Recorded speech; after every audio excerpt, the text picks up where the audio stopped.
ओम श्री गुरु चरण कमलेभ्यो नमः। आइए बड़ी अद्भुत कथा श्री जटायु जी की सुनाएं।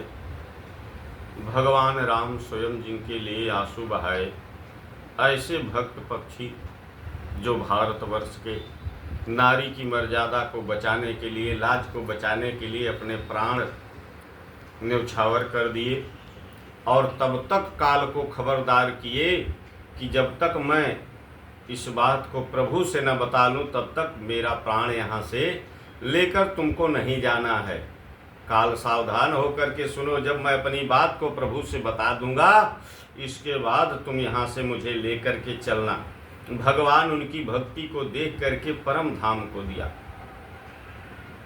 आज भारत में कितना दुख है कि जहाँ नारियों की मर्यादा, नारी का लाज बचाना मुश्किल पड़ता है, और इसी भारत में एक पक्षी अपने चोंचों से, पंखों से रावण जैसे महाबली प्रतापी त्रैलोक विजयी को परेशान कर दिया, युद्ध किया।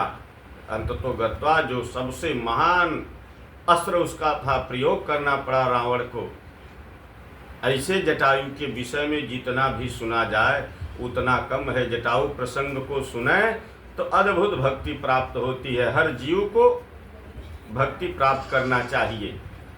जो हृदय का विहंग है यही जटायु है, और इसी जटायु को जो परमात्मा में लगा दीजिए तो भक्ति पूर्ण हो जाएगी, बड़ा सुख मिलेगा, आनंद मिलेगा। ऐसे गिधराज जटायु के विषय में जाने भगवान कहते हैं, अरे तब कहाँ गिध बचन धरि धीरा, और सुनहु राम भंजन भव भीरा, नात दशानन यह गति कीन्ही, तेहि खल जनक सुता हरि लीन्ही।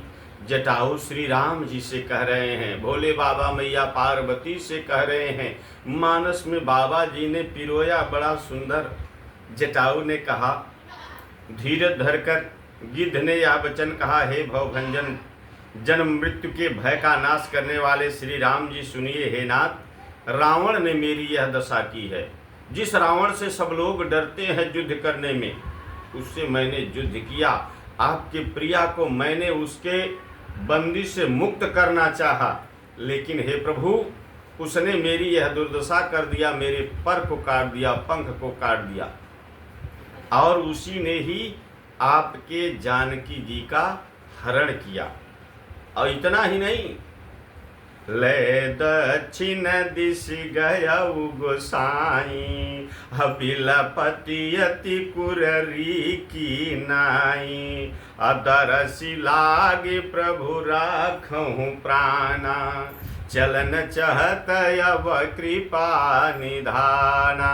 हे प्रभु, वह दक्षिण दिशा में जानकी जी को लेके गया है और वह विलाप कर रहे हैं जैसे कुररी पक्षी विलाप करता है आपके विरह में। वह आपसे दूर होकर के इसी तरह से विलाप कर रही थी। आपके दर्शन को पाने के लिए हमने अपने प्राण को अब तक रोक रखा है, कृपा निधान, अब चलने की आज्ञा दीजिए। इतनी बड़ी भक्ति है। जो प्रभु में अपने मन को लगा देगा तो काल भी तब तक खड़ा रहेगा जब तक वह भक्त अपनी भक्ति को ना कर लेगा, तब तक काल उसे नहीं छू सकता है। राम कहा तनु राखहु ताता, अमुख मुस्काय कही तेहि बाता, जाकर नाम मरत मुख आवा, अधमऊ मुकुट होई श्रुति गाता। कितनी सुंदर बात बाबा जी ने मानस में पिरोया। श्री रामचंद्र जी ने कहा, मुस्कुरा करके कहा, शरीर बनाए रखिए। तब उसने मुस्कुराते हुए कहा, मुस्कुराते हुए यह बात कही, मरते समय जिनका नाम मुख से नहीं आता है, आज मैं उस परमात्मा के गोद में हूँ, सामने हूँ, और मैं मुक्त होने जा रहा हूँ। जो आपको प्राप्त कर लेता है मुक्त हो जाता है, निर्वाण प्राप्त हो जाता है, आवागमन से मुक्त हो जाता है। तो हे परमात्मा, आज मेरे सम्मुख आप हैं। तब अरे सोम मलोचन गोचर आगे, राखूं देह नाथ के ही खागे। अजल भरी नयन कहीं रघुराई, तात करम निज ते गति पाई। क्या बढ़िया प्रसंग है, कितना सुंदर जटायु जी ने कहा। वही आप मेरे नेत्रों के विषय होकर मेरे सामने खड़े हैं नाथ। आज आप साक्षात मेरे सामने खड़े हैं।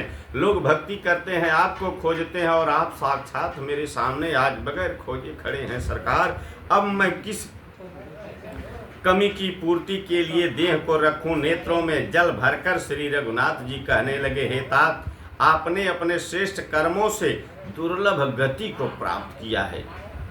इतनी बढ़िया जिसकी भक्ति होगी उसको साक्षात नारायण आकर के गति देंगे। तो भक्ति ऐसी अहेतु की करनी चाहिए। छल कपट की भक्ति नहीं होती है, ईर्ष्या की भक्ति नहीं होती है, राज पाने की भक्ति नहीं होती। भक्ति निष्काम अच्छा है। तपरहि तबस जिनके मन माही, अति नग्म कहूँ जग दुर्लभ कछु नाही। तनु तजितात जाऊ मम धामा, अदेहु काह तुम पूरन कामा। जो परहित के बस इतना बढ़िया भक्ति करता है, बिना स्वार्थ के कार्य करता है, उसके लिए संसार में हे तात कुछ दुर्लभ नहीं है। और अपने इस देह को त्याग करके मेरे परम धाम को जाओ। भगवान ने गति दिया उसको। और सीता हरन तात निज जानी,